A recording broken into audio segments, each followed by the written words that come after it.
When we look at our world today, we all know that it is facing massive problems, and environmental degradation is this huge issue that faces us. Climate change in particular, but then all of the things that go with climate change and the things that we know are going on in our world.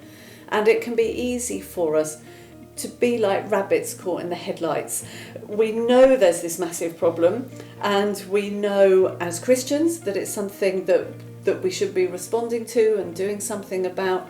And yet, how on earth can little old me respond to something so huge as climate change with all of the big problems that it's bringing with it?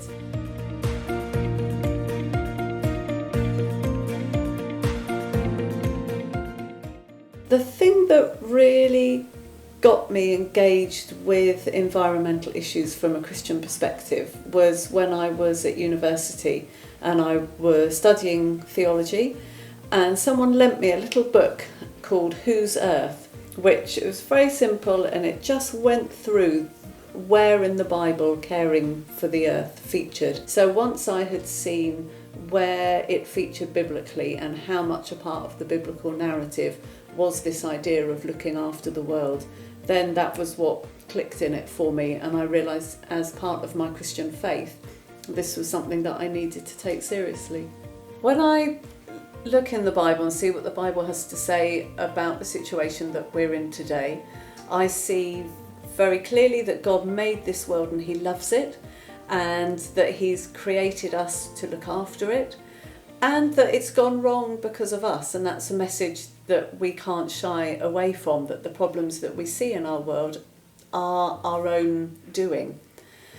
But the good news is that Jesus calls us to join with him in bringing about the restoration of all things. Matthew 14 is a really interesting passage, and there are a few things that it speaks to me about.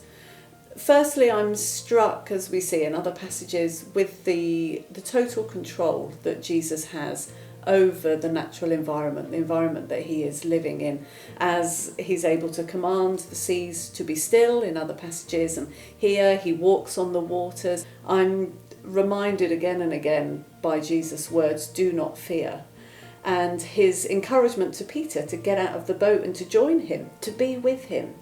And we also are encouraged not to be afraid of climate change, although it is a big problem, but to join with him and to be a part of what he is doing and to be taking those little steps.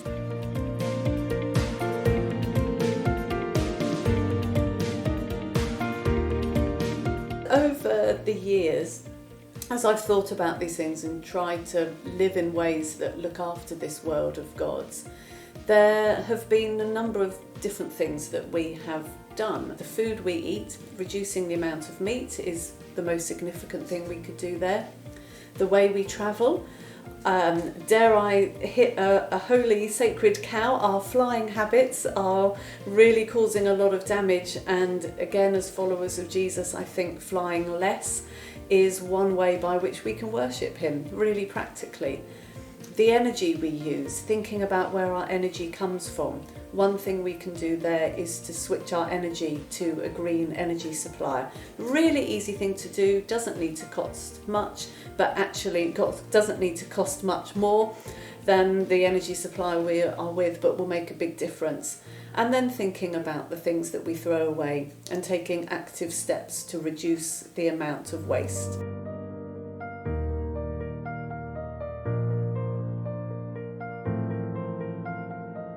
There are two things, I think, looking back, that have been challenging for me and for us as a family.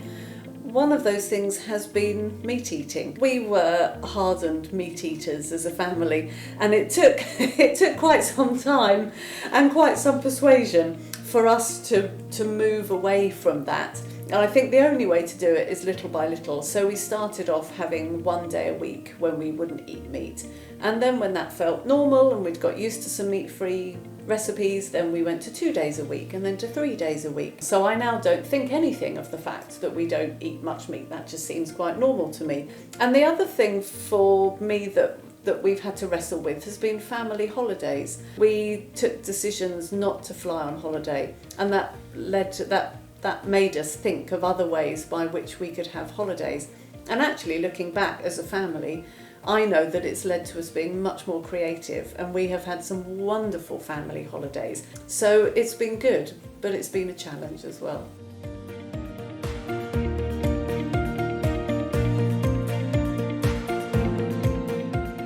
I always think in terms of little steps. In fact, my motto is many little steps in the right direction.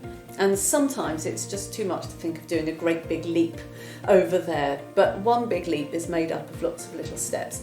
So I would encourage you, don't worry about all the things that you can't do. Just think about the things that you can do. And maybe as a result of your discussions, take one thing that you can do. Just make one decision. And when that has become a normal part of your life, then think again and choose something else and do that. So we can sometimes get tied up in knots, worrying about the things that we can and can't do. And I'd say don't worry about that. Do what you can do and always push yourself to do a little bit more.